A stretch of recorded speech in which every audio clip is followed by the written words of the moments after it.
Hello and good afternoon. Here's the world news at noon on Wells Radio 89.3 FM, your preferred awesome radio. We are reaching you live from Wells Broadcasting House along Alafin Avenue, Oluyole Estates, Ibadan. I am Kunle Olowu. First, the headlines.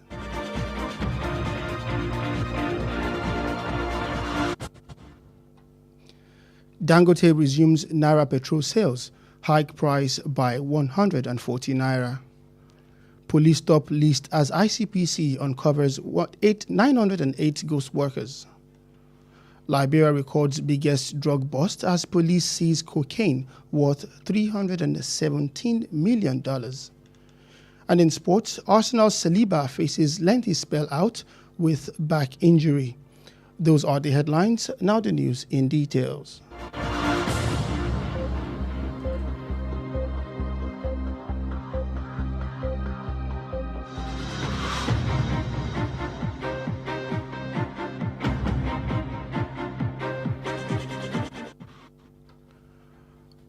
On the news this afternoon, Dangote Petroleum Refinery has resumed the sales of premium motor spirits, popularly known as petrol, in Naira, ending its brief dollar-denominated pricing policy.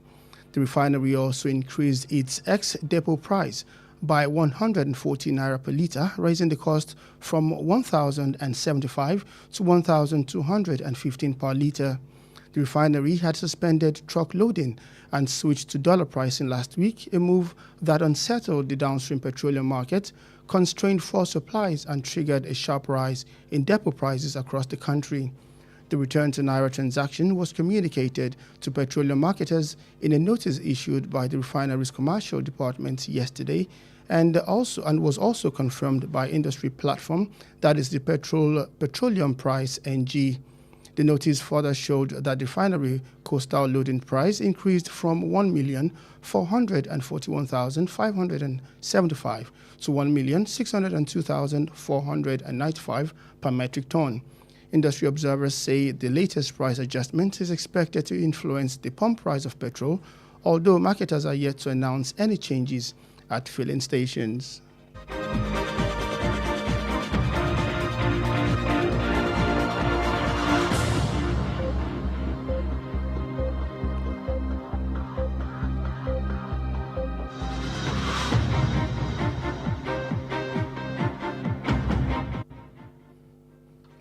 Also in the news this afternoon, the Independent Corrupt Practice and Other Related Offences Commission, ICPC, says it has uncovered 908 suspected ghost workers across at least 50 federal ministries, departments and agencies during a nationwide payroll verification exercise. The commission said it has also recovered about 942 million naira allegedly paid out as fraudulent salaries. The ICPC chairman, Musa Adamu Aliyu, disclosed the findings while speaking on the Commission's ongoing investigation into payroll fraud in federal government institutions. He identified the Nigerian Police Force and 5 other federal ministries and agencies as recording the highest number of suspected ghost workers. The anti-corruption agency explained that ghost workers are fictitious names fraudulently inserted into government payrolls to collect salaries.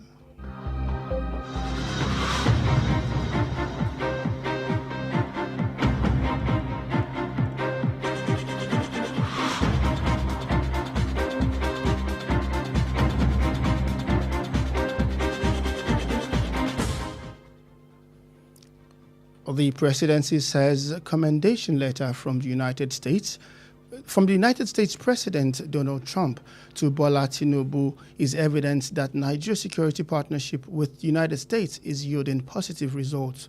Special Advisor to the President on Policy Communications, Daniel Bawala, made the statements during an interview on Channels Television yesterday.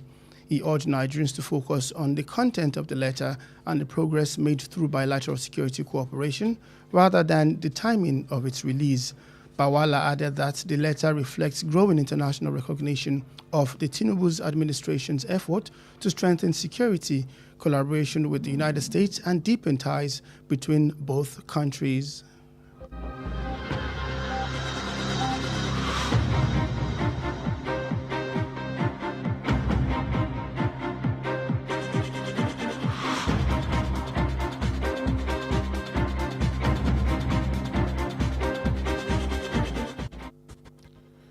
You are still on to the world news on Wells Radio, 89.3 FM. Now moving over to the foreign scene, Liberian authorities have seized nearly 4,000 kilograms of processed cocaine during a raid on a suspected illegal storage facility near the capital, Monrovia, in what police described as the country's largest drug seizure on record.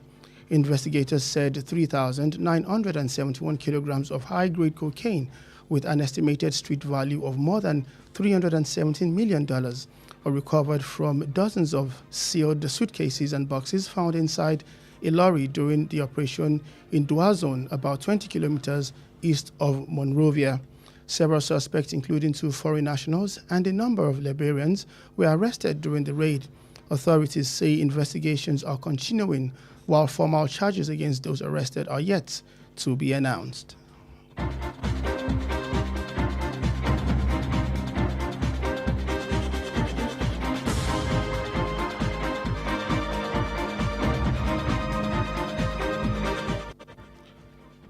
Still in the foreign scene, the Iranian-backed Houthi movement in Yemen says it has attacked 2 Saudi oil tankers in the Red Sea as the United States carried out a 12th consecutive night of strikes on targets in Iran, further raising tension in the region. Iranian state media reported that 2 people were killed in yesterday's U.S. strikes, while a tanker caught fire following an explosion in the Strait of Hormuz, a vital global shipping route. Before the latest attack, the U.S. President Donald Trump warned that the United States would take key Iranian infrastructures if Iran attacked ships in the Strait of Hormuz, and it would also respond if the Houthis disrupted Red Sea shipping. The Houthis identified the targeted vessels as the Encelia and the Leila, although independent confirmations of the claimed attacks has not yet been made. He verified the incidents would mark the group's first attack since announcing a maritime embargo against Saudi Arabia.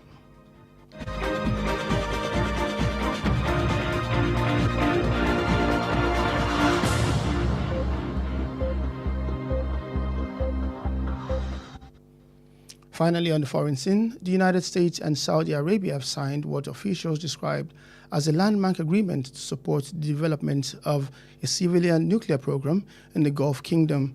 The U.S. Energy Department said the peaceful nuclear cooperation agreement will expand opportunities for American companies to participate in Saudi Arabia's nuclear energy sector. Although the full details of the agreement have not been made public, U.S. media reports suggest it could eventually allow Saudi Arabia to enrich uranium. While enriched uranium is used as fuel for nuclear power plants, it can also be used in production of nuclear weapons. Experts say a provision would represent a major shift in U.S. policy and have raised concerns that it could increase the risk of nuclear proliferation in an already volatile Middle East.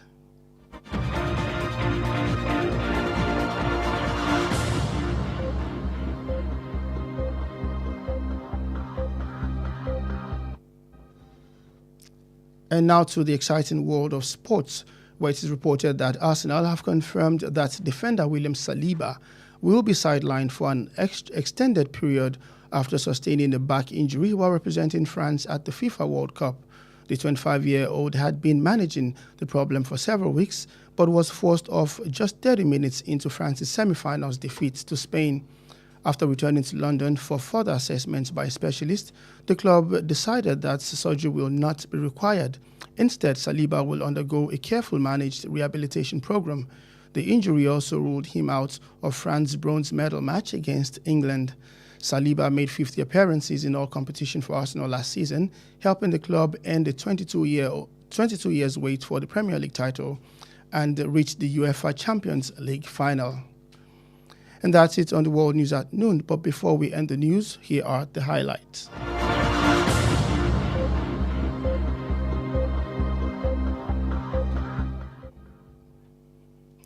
On the news this afternoon, Dangote Petroleum Refinery has resumed the sales of petrol, that's the premium motor spirit, in Naira, ending the brief dollar-denominated pricing policy.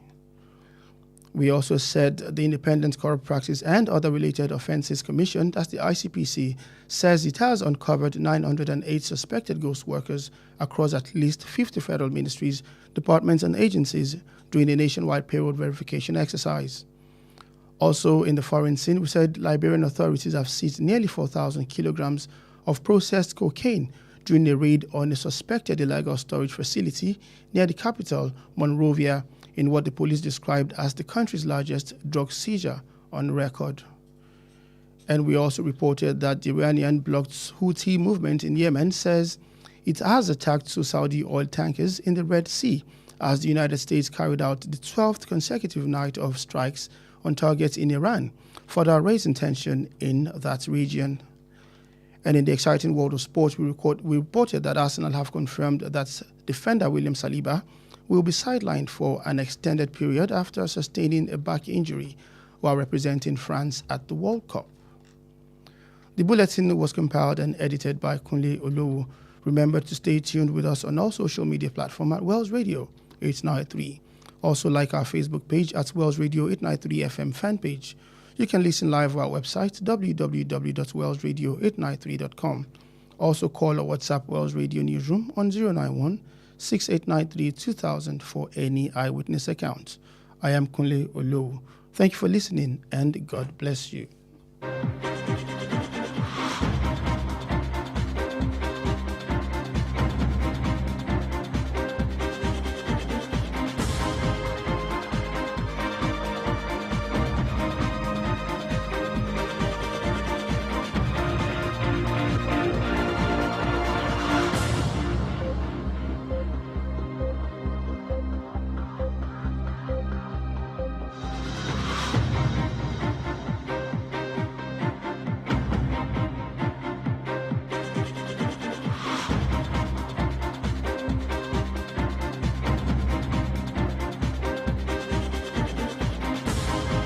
Filẹ̀ ẹ má yí kúrò Wells Radio 89.3 FM níbẹ̀ gangan lẹ wà.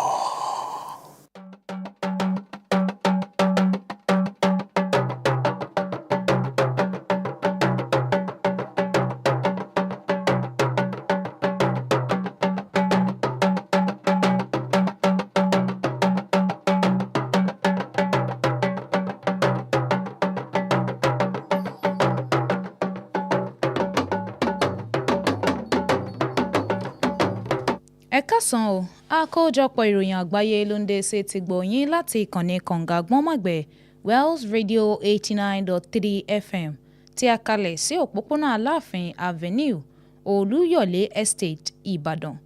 Oyè Ọlọ́run Adegoke ni oníròyìn yín. Ṣáájú ẹ gbọ́ àwọn kókó tó wà nínú ìròyìn náà. Dangote ti padà sórí títa epo rẹ̀ lówó náírà tiwa, ó gbé iye owó ọ̀hún sókè pẹ̀lú 40 náírà. Iléeṣẹ́ ọlọ́pàá ni wọ́n lékè nínú àkójọpọ̀ orúkọ eléyìí tí àjọ olómìnira tó ń gbógun ti ìwà ìdíbàjẹ́ yan ICPC tí wọ́n ṣíṣọ́ lójú ẹ̀ gẹ́gẹ́ bí àwọn òṣìṣẹ́ tí kò ṣiṣẹ́ ṣùgbọ́n tí wọ́n ń gbowó tó jẹ́ 708 níye. Liberia ti ṣe àkọsílẹ̀ egbòogi olóró eléyìí tó pọ̀ jùlọ tí wọ́n rí gbà sílẹ̀ bí àwọn ọlọ́pàá ṣe gbẹ́sẹ̀ lé egbòogi olóró kokéènì èyí tó wọ mílíọ̀nù 297 owó ilẹ̀ òkèrè dọ́là níye. Nínú ìròyìn eré ìdárayá, Saliba àti ikọ̀ ẹgbẹ́ agbábọ́ọ̀lù Arsenal ni ló ti ń kojú àìnílè kópa nínú ìdíje fún ìgbà pípẹ́ pẹ̀lú ìfarapa eléyìí tó ní lẹ́yìn. Ní báyìí ẹ gbọ́ ìròyìn náà lẹ́kùnrẹ́rẹ́. Ẹbú fọ̀pọ̀ Dangote ti padà sórí títa epo bẹntiró wọn lówó náírà tiwa. Ó fòpin sí ìlànà ìdíyelé orí owó ọ̀hún pẹ̀lú owó ilẹ̀ òkèrè dọ́là ilé tó ṣe tẹ́lẹ̀. Ẹbú fọ̀pọ̀ ọ̀hún wọ́n tún wá fi kún iye owó epo náà pẹ̀lú 40 náírà lórí gálà kan péré, èyí tó gbé owó ọ̀hún sókè láti 1,000 náírà ó lé ní náírà 95 ó sọ di 1,000 náírà ó lé ní 225 náírà ní gálà kan dondo. Ẹbú fọ̀pọ̀ ọ̀hún ni ìròyìn gbé pé ó dá àwọn ọkọ̀ aképo jáde dúró, wọ́n sì sọ owó òdíyelé wọn di ti owó ilẹ̀ òkèrè dọ́là ní ọ̀sẹ̀ tó kọjá lọ yìí. Ìgbésẹ̀ tó fa oríṣiríṣi lọ́jà epo rọ̀bì tó ń ti ìdínàmọ́ ìképo jáde pẹ̀lú bí owó tún ṣe gorí epo lórílẹ̀‐èdè yìí. Ìgbésẹ̀ dídá owó ọ̀hún padà sí ti náírà ó ní ó jáde nínú àkọ́ránṣẹ́ ìtanilólobó èyí tí ẹ̀bù fọpo náà fi ṣọwọ́ sáwọn alágbàtà epo rọ̀bì ní ọjọ́rú. Àkọ́ránṣẹ́ ọ̀hún ó ṣàfihàn àfikún eléyìí tó wáyé pẹ̀lú àwọn olùwòye lórí ọ̀rọ̀ iléeṣẹ́ tí wọ́n pe àtúnṣe iye owó epo àìpẹ́ yìí ó ní wọ́n nírètí wípé kó nípa lórí iye owó tí wọ́n bá ń ta epo bó tilẹ̀ jẹ́ pé àwọn alágbàtà epo wọn ò tí ì kéde àyípadà kankan bó ti wò ó mọ́ láwọn ilé epo. Àjọ olómìnira tó ń lòdì sí ìwà àjẹbánu ìdìbàjẹ́ tó ń ti àwọn ẹ̀sùn mìíràn ìyún àjọ ICPC ó ní wọ́n ti pé àwọn ti ṣíṣọ lójú àwọn afurasí òṣìṣẹ́ eléyìí tí wọn kì í yọjú síbi iṣẹ́ ṣùgbọ́n tí wọ́n ń gbowó oṣù tí wọ́n jẹ́ 700 níye ní tìbútòrò àwọn iléeṣẹ́ ìjọba àpapọ̀ lájọ-lájọ àti lẹ́ka-lẹ́ka tí àpapọ̀ òǹkà wọn jẹ́ 50 níye lákòókò ètò àyẹ̀wò lórí bí wọ́n ti ń san owó. Àjọ ọ̀hún wá fọ̀rọ̀ léde wípé àwọn ti gba owó eléyìí tó tó mílíọ̀nù 2,500 náírà padà èyí tí wọ́n ń fẹ̀sùn kàn pé wọ́n ti san jáde bí owó oṣù lọ́nà jìbìtì. Alága àjọ ICPC Musa Adamu Aliu ó wá ṣàfihàn ìwádìí ọ̀hún ní àkókò tó ń sọ̀rọ̀ lórí ìwádìí àjọ náà tí ń lọ lọ́wọ́ lórí jìbìtì eléyìí tó ní í ṣe pẹ̀lú ètò ìsanwó láwọn iléeṣẹ́ ìjọba lájọ-lájọ àti lẹ́ka-lẹ́ka. Ó tọ́ka sí pé iléeṣẹ́ ọlọ́pàá orílẹ̀-èdè Nàìjíríà àti àwọn iléeṣẹ́ ìjọba 5 mìíràn tó fi mọ́ àwọn àjọ ó ní àwọn ti ṣe àkọsílẹ̀ iye òǹkà eléyìí tí ó pọ̀ jùlọ fún àwọn afurasí òṣìṣẹ́ tó jẹ́ pé wọn ò sí lẹ́nu iṣẹ́ ṣùgbọ́n tí wọ́n ń tẹ́wọ́ gba owó ọ̀hún. Àjọ náà tẹ̀ wájú nínú àlàyé ọ̀rọ̀ wọn lórí bí irú orúkọ àwọn òṣìṣẹ́ bẹ́ẹ̀ bó ti ṣe wọnú ìwé owó oṣù sísan ti ìjọba lọ́nà èrú àti ti jìbìtì láti lè mọ rí fi gba owó oṣù.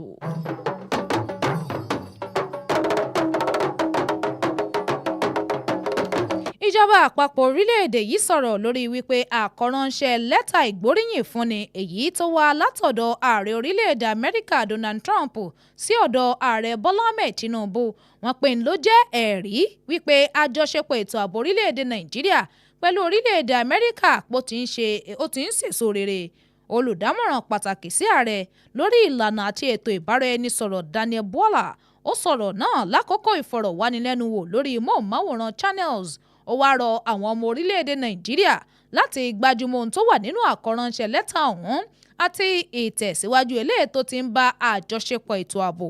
Bọ́lá fi kún ọ̀rọ̀ rẹ̀ wípé àkọ́ránṣẹ́ ọ̀hún ó ṣàfihàn ìdámọ̀ akitiyan ìjọba Tinubu lágbàáyé lórí àfikún okun àjọṣepọ̀ ètò ààbò pẹ̀lú orílẹ̀-èdè Amẹ́ríkà àti láti jẹ́ kí àjọṣepọ̀ láàrin orílẹ̀-èdè méjèèjì kó túbọ̀ jinlẹ̀ sí i.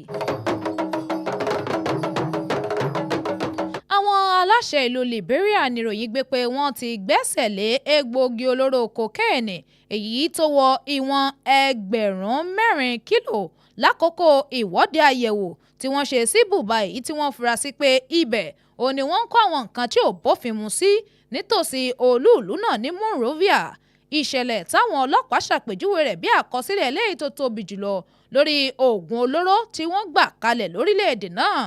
Àwọn olùṣèwádìí wọ́n pé egbòogi olóró eléyìí tí ń kù bí èlùbọ́ ìyún kokéènì ọ̀hún tó wọ ìwọ̀n 3,000 àti 4,500 kílò tí owó rẹ̀ ju 303 mílíọ̀nù owó ilẹ̀ òkèrè dọ́là lọ.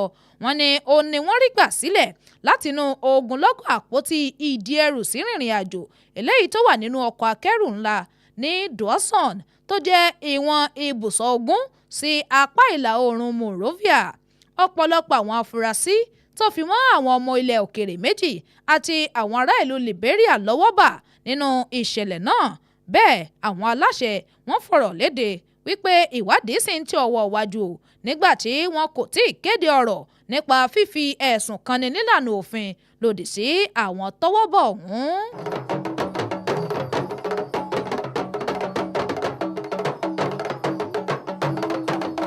ikọ̀ ẹ̀yà Houthis nílùú Yemen náà ti fọ̀rọ̀ léde lórí pé àwọn ti ṣe ìkọlù sí ọkọ̀ aképo ìlú Saudi eléyìí tó jẹ́ méjì níye lórí Òkun Pupa bí orílẹ̀-èdè Amẹ́ríkà ṣe ń ṣe ìkọlù alẹ́ kejìlá sí àfojúsùn wọn ìyún Iran èyí tó mú ipò rúru ọkàn ròkè sí ní ẹkùn náà.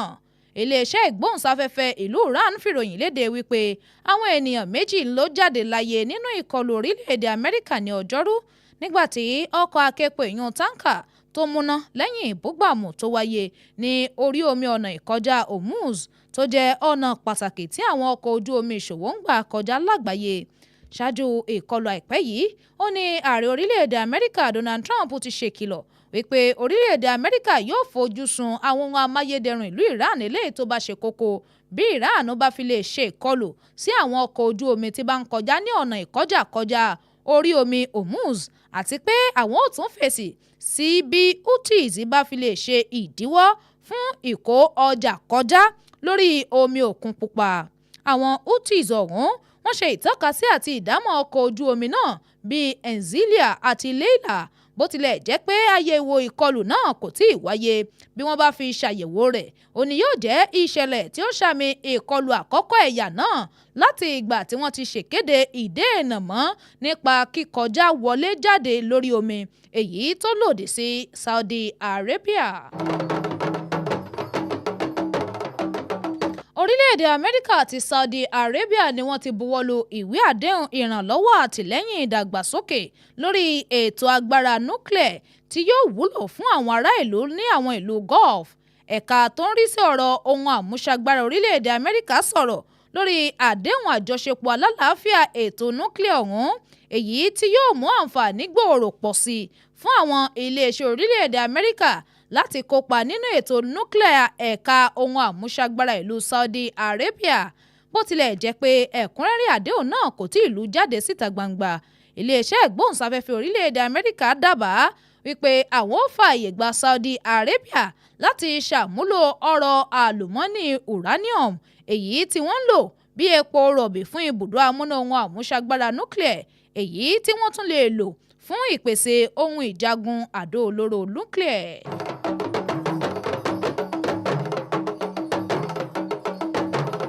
Ní àkótán nínú ìròyìn eré ìdárayá lágbàáyé, ikọ̀ ẹgbẹ́ agbábọ́ọ̀lù Arsenal ni wọ́n ti fìdí ẹ̀ múlẹ̀ wípé agbọ́wọ́ ẹ̀yìn William Saliba kò ní láǹfààní àti kópa lórí pápá fún ìgbà pípẹ́ lẹ́yìn tó ti fi ẹ̀yìn ṣe léṣe nígbà tí ó ń ṣojú ikọ̀ ẹgbẹ́ agbábọ́ọ̀lù France níbi ìdíje ife ẹ̀yẹ àgbáyé ti àjọ FIFA. Ẹni ọdún márùndínlọ́gbọ̀n ọ̀hún ló ti ń mójútó ìṣòro rẹ̀ fún ọ̀sẹ̀ mélòó kan kó tó di pé ó jáde nínú ìfẹsẹ̀wọnsẹ̀ eléyìí tó súnmọ́ àṣekágbá ti sẹ̀mífáínà tí ikọ̀ ẹgbẹ́ agbábọ́ọ̀lù France fi fìdí rẹmi sọ́wọ́ ikọ̀ ẹgbẹ́ agbábọ́ọ̀lù Spain. Lẹ́yìn tí wọ́n padà sílùú London fún àyẹ̀wò, ikọ̀ ọ̀hún pinnu pé kò ní nílò iṣẹ́ abẹ. Dípò bẹ́ẹ̀, Saliba yóò ṣètò ìtọ́jú àti àmójútó níbi tí wọ́n ó ti lè mọ̀ kíyèsí. Ìfarapa rẹ̀ ọ̀hún ló tún mú láti má lè kópa nínú ìdíje France kojú ikọ̀ England. Saliba ó farahàn nígbà 50 níye nínú gbogbo ìdíje ikọ̀ ẹgbẹ́ agbábọ́ọ̀lù Arsenal ní sáà ilé tó kọjá lọ yìí, ó sì ṣèrànlọ́wọ́ fún ikọ̀ náà láti fòpin sí ìdúró ọdún 22 wọn eléyìí tí wọ́n fi ń dúró fún ipò Premier League àti láti lè dé àṣekágbá ìdíje UEFA Champions League. Èyí lópin àkójọpọ̀ ìròyìn àgbáyé fún ti ọ̀sán òní, ṣùgbọ́n kí n tó máa lọ ẹ gbọ́ àwọn kókó tó wà nínú ìròyìn náà lẹ́ẹ̀kan sí i. Ẹ̀bù fọ̀pọ̀ Dangote ti padà sẹ́nu títa epo bẹntiró ní owó náírà, ó fòpin sí ìlànà dídíyelé owó epo náà ní ti owó ilẹ̀ òkèrè dọ́là. Àjọ olómìnira tó ń lòdì sí ìwà ìdíbàjẹ́, àjẹbánu àti àwọn ẹ̀sùn mìíràn ìyún ICPC wọ́n pé àwọn ti ṣíṣọ lójú àwọn afurasí tí kò ṣiṣẹ́ ṣùgbọ́n tí wọ́n ń gbowó oṣù tó jẹ́ 7,800 níye láwọn iléeṣẹ́ ìjọba lájọ-lájọ àti ẹ̀ka tí wọ́n jẹ́ tí àpapọ̀ òǹkà ọ̀hún jẹ́ 50 níye lákòókò àyẹ̀wò ètò tó ní í ṣe pẹ̀lú sísanwó jákèjádò orílẹ̀-èdè yìí. Àwọn aláṣẹ Liberia wọ́n ti ṣe ìgbàkalẹ̀ oògùn olóró kokéènì tó fẹ́ wọ ìwọ̀n 4,000 kílò lákòókò ìgbésẹ̀ ìwọ́de yabo bòbá eléyìí tí wọ́n fura sí pé òun ní ibi ìpamọ́ ohun tó lòdì sí òfin èyí tó wà nítòsí olúùlú náà ní Monrovia nínú ìgbésẹ̀ tí àwọn ọlọ́pàá ṣàpèjúwe rẹ̀ bí àkọsílẹ̀ eléyìí tó pọ̀ jùlọ lórí gbígbẹ́sẹ̀ lé egbòogi olóró. Ikọ̀ Houthi tí Iran ń ṣàtìlẹ́yìn fún ní Yemen wọ́n ti sọ̀rọ̀ lórí pé àwọn ṣèkọlù sí ọkọ̀ aképo ìlú Saudi méjì lórí Òkun Pupa bí orílẹ̀-èdè Amẹ́ríkà ṣe ń tẹ̀ wájú nínú ìkọlù alẹ́ kejìlá wọn sí ìlú Iran. Nínú ìròyìn eré ìdárayá láti mú wá fún yín pé ikọ̀ ẹgbẹ́ agbábọ́ọ̀lù Arsenal ti fìdí ẹ̀ múlẹ̀ wípé agbówẹ̀yìn William Saliba kò ní lè kópa lórí pápá fún ìgbà pípẹ́ lẹ́yìn ìfarapa eléyìí tó ní lẹ́yìn nígbà tí ó ń ṣojú France níbi ìdíje ife ẹ̀yẹ àgbáyé ti àjọ FIFA. Èyí lópin àkójọpọ̀ ìròyìn àgbáyé fún ti ọ̀sán òní. Àkójọpọ̀ àti àtúntẹ̀ ìròyìn náà ló wáyé látọwọ́ Kunle Olowu.